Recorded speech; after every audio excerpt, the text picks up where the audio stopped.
Hello viewers, আসসালামু আলাইকুম। সবাই কেমন আছো? আশা করি ভালো আছো। আমিও ভালো আছি, আলহামদুলিল্লাহ।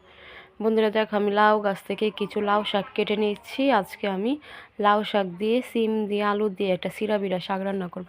আমার বাবার বাড়ি এলাকায় এই শাকটা খুব খায়, খুব পছন্দ করে, ভালোই লাগে খেতে। এই যে আমি গাছ থেকে কিছু বিসিওলা সিম পেড়ে নিচ্ছি। এই বিসিওলা সিম শুধু লাউ শাক দিয়ে সিরাবিরা শাক না, আমার কাছে যে কোনো তরকারি দিয়ে খেতে খুব ভালো লাগে। এই বিসিওলা সিম যদি চাপা শুটকিতে রান্না করা যায় না, হেব্বি লাগে। এই দেখো সিমগুলো কত সুন্দর, একদম টাটকা। আমি এক এক করে পেড়ে নিচ্ছি।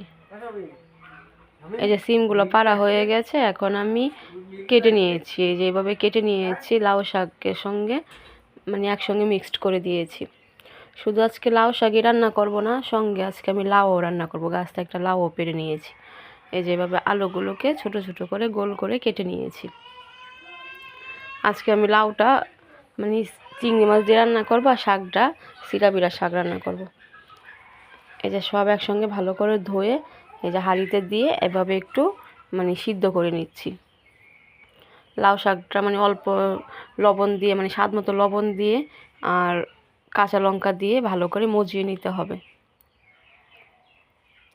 এই যে এখানে কিছু পেঁয়াজ রসুন কুচিয়ে নিয়েছি, লাল লাল করে ভেজে নিয়েছি। এখানে সিদ্ধ করা শাকটা দিয়ে দিচ্ছি।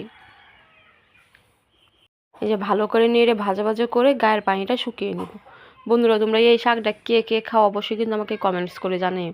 আমরা এই শাকটা দিয়ে এক প্লেট ভাত খেয়ে নিতে পারি। দেখো শাকটা কত সুন্দর ইয়াম্মি হয়েছে। ভালো করে নেড়ে দিচ্ছি। আসলে আজকে শাকটা আমার মা রান্না করছে। আমার মার হাতে রান্না তো আমার কাছে, আমার মার হাতের যে কোনো রান্না অমৃতের মতো লাগে। এই দেখো শাকের কালারটা কে এসছে।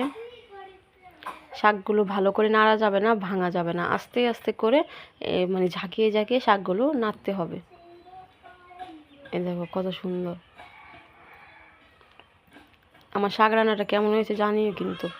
এই যে বন্ধুরা, গাছ থেকে একটা লাউও পেড়ে নিয়েছি। লাউটা দেখো একদম জালি। আজকে এই লাউটা চিংড়ি মাছ দিয়ে রান্না করব। এই যে লাউটা কেটে নিচ্ছি। বন্ধুরা, একটা কথা আছে না যে লাউয়ের আগাগো খেলাম ডুগাগো খেলাম, মানে এরকমই। লাউয়ের সব কিছুই খাওয়া যায়। এই যে লাউয়ের শাক খেলাম, লাউ রান্না করব। এখন লাউয়ের খোসাগুলো একটু মোটা মোটো করে রাখছি, লাউয়ের খোসাগুলো ভাজি করা যায়। এরকমই হয়। আসলে নিজের গাছের জিনিস খেতে স্বাদই অন্যরকম। দেখো লাউটা একদম ঝালি, আর আমি কি করেছি, আস্ত ধুয়ে নিচ্ছি। মানে জালি লাউ না, আস্ত ধুয়ে নিলে কি হয়, ভালোই হয়। এই যে আমার লাউটা ধোয়া শেষ। আমার ভিডিওটা কেমন লাগে অবশ্যই